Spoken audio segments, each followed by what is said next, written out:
Welcome to The Explainer. Today, we're going to put on our detective hats. We're going to arm ourselves with the tools to look right past the surface and find out what's really going on in the world around us. This quote just hits the nail on the head. It perfectly sets up our big question for today. How do we get a handle on the things that are actually important?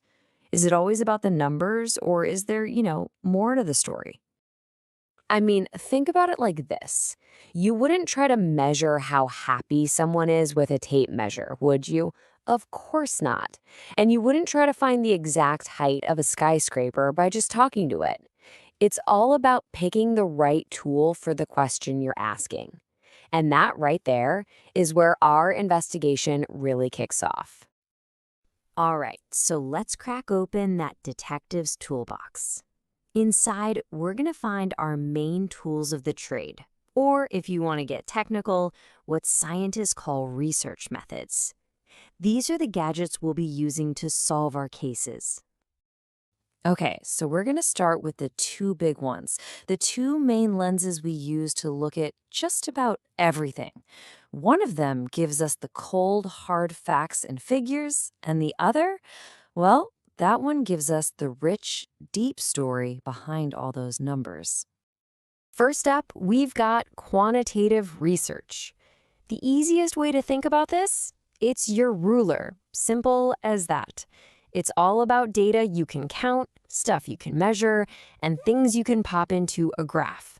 It's for answering questions like how many or how much. And then there's our second tool, qualitative research. This is your microphone.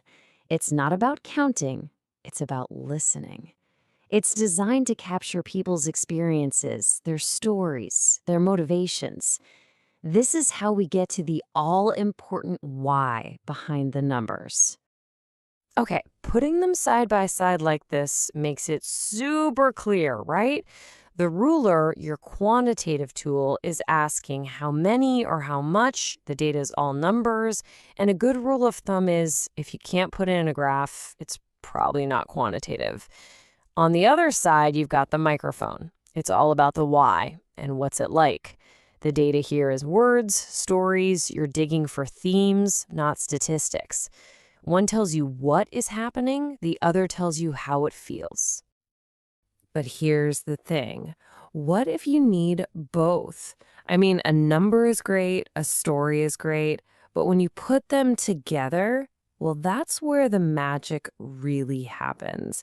This is how we start to build a picture that's not just accurate, but complete. So let's take a real-world example. Say we use our ruler, a survey, to find out what students think about school lunch. And bam, we get this huge number. A whopping 80% of students say they hate their lunch. Now that number is loud, it's powerful, but it doesn't really tell us the whole story, does it? That 80% is a huge deal, but it doesn't tell us why. So what do? We pull out our microphone, we start talking to students, and all of a sudden it becomes totally clear. We hear things like this. We get the real reasons. They don't just hate lunch. They hate lunch because the pizza is always cold. See, that's the human story that was hiding inside that statistic. And there it is. That is the power of what researchers call mixed methods. You take the what from the ruler and you combine it with the why from the microphone, and suddenly you've got the whole picture. We have a massive statistic, sure, but now it's backed up by a real actionable reason. Now we can actually go and fix the problem. Okay. Theory time is over. Let's get our hands dirty with a real case file. We're going to put our new detective skills to the test and look at the age-old question. What's the real deal with video games and aggression? So the quantitative researcher comes in with their ruler, which in this case is a heart rate monitor. They measure the physical reaction, and boom, they get a hard number. After an hour of playing, a kid's heart rate goes up by about 15%. So, case closed, right? Well, not so fast. Because just when you think you've got it figured out, the qualitative researcher whips out their microphone and just asks the kids, "Hey, how do you actually feel right now?" And the story they tell is completely different. They aren't talking about being angry. They're using words like excited and competitive. And this is so crucial. It's only by using both lenses that we get to the real truth here. The numbers showed physical arousal, sure, but the stories gave us the context. The kids felt that physical change is fun and excitement, not anger. If we'd only used one tool, we would have walked away with a totally wrong conclusion.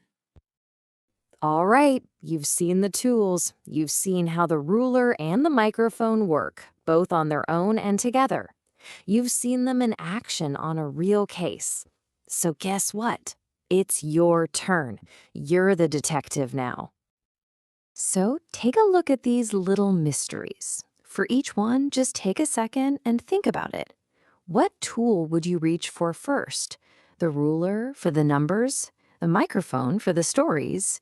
Or maybe you'd need both to really crack the case. The thing is, there isn't always one right answer. It all comes down to what you really want to find out. And really, this is what it's all about. These tools, the ruler and the microphone, they're not just for scientists in some fancy lab. They're for you. They're a new way of looking at the world, a new way to critically think about every headline, every statistic, every story you come across. So the next time you see a big, flashy number, I want you to ask yourself, okay, but what's the story behind it?